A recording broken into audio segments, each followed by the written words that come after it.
Hi, with another video here. Advantages र प्रब्लम्सहरू के छन् त अफ सिजन भेजिटेबल प्रोडक्सनको. सो बेसिकली एडभान्टेजेसलाई हामीले लगभग 6वटा मेजर क्याटेगोरिजमा डिभाइड गर्न सकिन्छ. Simply the products fetch high price than normal products in market in the same time in same land. So off season कसैले प्रड्युस किन गर्छ भने सेम प्राइसमा सेम टाइममा सेम ल्यान्डमा हामी बेटर प्राइस फेच गर्न सक्छौँ. त्यसैले अनि जति लगानी लाग्छ the return to cost is good. जति लगानी लाग्छ त्यसको अनुपातमा राम्रो कमाइ हुन्छ. It provides a use of land in extreme environments. जस्तो कसैको ल्यान्ड नै हुनसक्छ एक्सट्रिम इन्भाइरोमेन्टमा, त्यस्तो ठाउँहरूमा पनि खेती गर्न सकिन्छ. It provides employment opportunities in Nepal. कसैले नेपालमै बसेर केही गर्छु भन्यो भनेदेखि इट्स अ गुड अप्सन. बाहिरै जानुपर्छ भन्ने हुँदैन. Roads are increasing so it will be easier in the future. So भविष्यको लागि चाहिँ रोड्सहरू इन्क्रिज भइराखेको छ. त्यसको लागि चाहिँ यो अपर्च्युनिटी अथवा एडभान्टेजको रूपमा हुनसक्छ. The labour is cheap in Nepal. So labour cost जुन लाग्ने हो अन्त हेरी नेपालको केसमा त्यो चिपर छ. त्यसैले पनि off season vegetable in Nepal has a lot of advantages. अब एडभान्टेज मात्र होइन, प्रब्लम्स पनि छन्.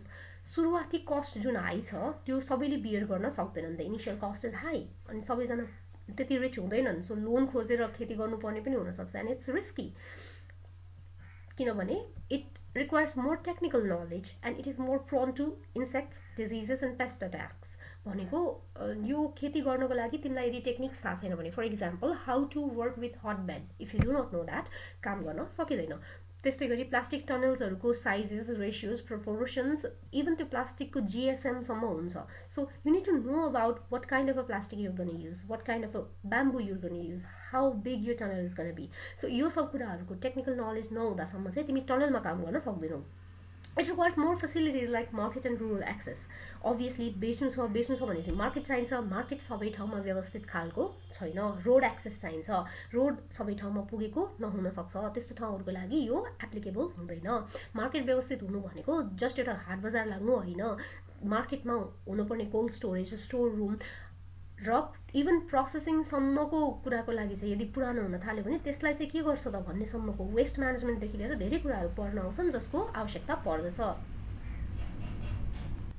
र त्यो सब कुराहरू नहुँदाखेरि चाहिँ मार्केट के हुन्छ त राम्रो हुँदैन. र त्यस्तो सिनारियोमा अफ सिजन कल्टिभेट गरेर धेरै पैसामा फलाएको चिजलाई लगेर तिमी थोरै पैसामा बेच्न पनि सक्दैनौ, फाल्न पनि सक्दैनौ. त्यो सिनारियो क्रिएट हुन्छ. It requires full time labour and precise care and management. So tunnel बनाएको छ भन्दैमा राम्रो फल्ने हुँदैन. त्यसलाई एकदम विचार गरेर पानी दिनुपर्छ, पेस्ट म्यानेजमेन्ट गर्नुपर्छ, टाइममा हार्भेस्ट गर्नुपर्छ. सानोभन्दा सानो कुराले पनि यसलाई चाँडै अफेक्ट गर्छ, किनभने डेफिनेटली अफ सिजन फार्म गरिरहेको छौ तिमी, रेगुलर इन्भाइरोमेन्टमा यो क्रप छैन. त्यसैले it requires full time labour and precise care and management. यदि त्यो प्रोभाइड गर्न सकिँदैन भने do not go for off season cultivation. Basically बेच्नु छ भनेदेखि अफ सिजन कल्टिभेसन गर्ने हो, अदरवाइज नगर्ने. र off season cultivation is not something that we should be striving for. है, हामीले एकदम धेरै मेहनत गरेर अफ सिजन कल्टिभेसनलाई प्रायोरिटाइज गर्नु राम्रो कुरा होइन. स्पेसली फर द केस जब हामी आफ्नो ठाउँमा जे कुरा फल्छ त्यो राइट टाइममा राइट तरिकाले फलाएर त्यसको प्रोडक्टिभिटी, त्यसको मार्केटलाई म्यानेज गर्न सकिरहेको छैनौँ. हामी त्यही प्रोडक्सनमा ओभर कस्ट युज गर्ने वाला कन्सेप्टलाई चाहिँ सहज रूपले र हर किसानले प्रयोग गर्नुपर्छ भन्ने कन्सेप्टलाई हामीले बढी प्रमोट चाहिँ गर्नु हुँदैन. दो it gives very good income. नेपालको केसमा अरू कुराहरूको management नहुँदासम्म this is not something that we should be hitting hard. So that's all about problems in off-season farming.